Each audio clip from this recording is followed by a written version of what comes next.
শ্বশুরবাড়ি যাওয়ার এত আনন্দ ফুর্তি যে ছেলেদের থাকে সত্যি আমার জানা ছিল না। দেখো কি অবস্থা তোমাদের দাদা ভাইয়ের।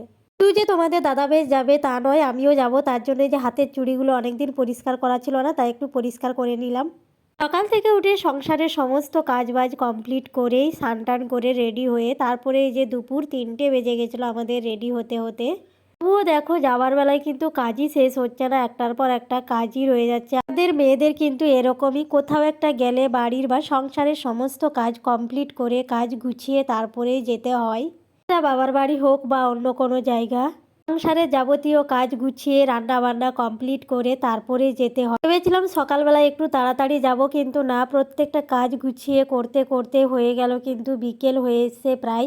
তো যাই হোক, যে যাব বলে যখন ঠিক করেছিলাম আগের থেকে, তার জন্য ভাবলাম যাই, বিকেল হোক আর যাই হোক। যে আজকে বিকেলে যাচ্ছি, কালকে বিকেলে ফেরত আসতে হবে, কারণ এখন যেহেতু জমিনের কাজবাজ চলছে। তো আমার শ্বশুরমশাই গিয়েছিল জমিনে, আর জমিন থেকে আসলো, ওনাকে খেতে দিয়েই তারপরে এই যে আমরা বেরিয়ে পড়লাম। তো বাবা বললো যে তোমরা যাও আর আমি খেয়ে নিচ্ছি। আর যেহেতু বাবার খেতে অনেকটা সময় লাগবে, বাবার প্রায় একটু ধীরে সুস্থে খায় আর কি, তার জন্য এই যে আমরা দুজনে কিন্তু বেরিয়ে পড়লাম। আর তোমাদের দাদাভাইও বেরিয়ে পড়েছে। আর শীতকালের বাজার দেখতেই পাচ্ছ, কত কিছু পরে নিয়েছে। আমাদের এই গ্রামের দিকে কিন্তু একটু কোথাও গেলে বেলাবেলিয়ে যাওয়া উচিত, কারণ অন্ধকার হয়ে গেলে কিন্তু প্রচুর ভয় আছে, কারণ এইদিকে যেহেতু হাতি বেড়ায়।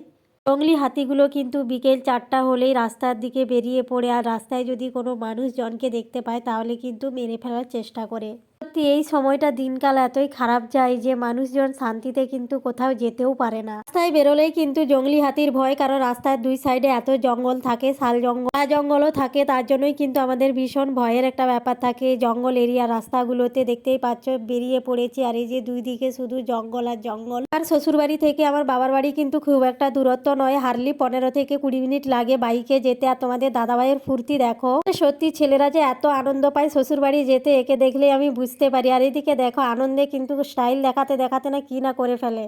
সত্যি ও এত আনন্দ ফুর্তিতে থাকলে এরকম করে, আর আমার ভীষণ ভয় লাগে তার গাড়িতে উঠতে। দূরে যে জঙ্গলগুলো দেখতে পাচ্ছ, সেই জঙ্গল থেকে হাতি বেড়ায় জমিনে ধান খেতে।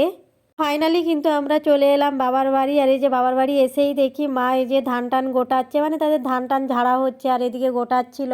মোটামুটি সবাই যে যার কাজে ব্যস্ত আছে, আর আমি এইদিকে কিন্তু আমার ভাইপোকে খুঁজে বেড়াচ্ছি, সে কোথায়। আর সে এত রেগে গেছে, তাকে দেখে আর কি বলবো।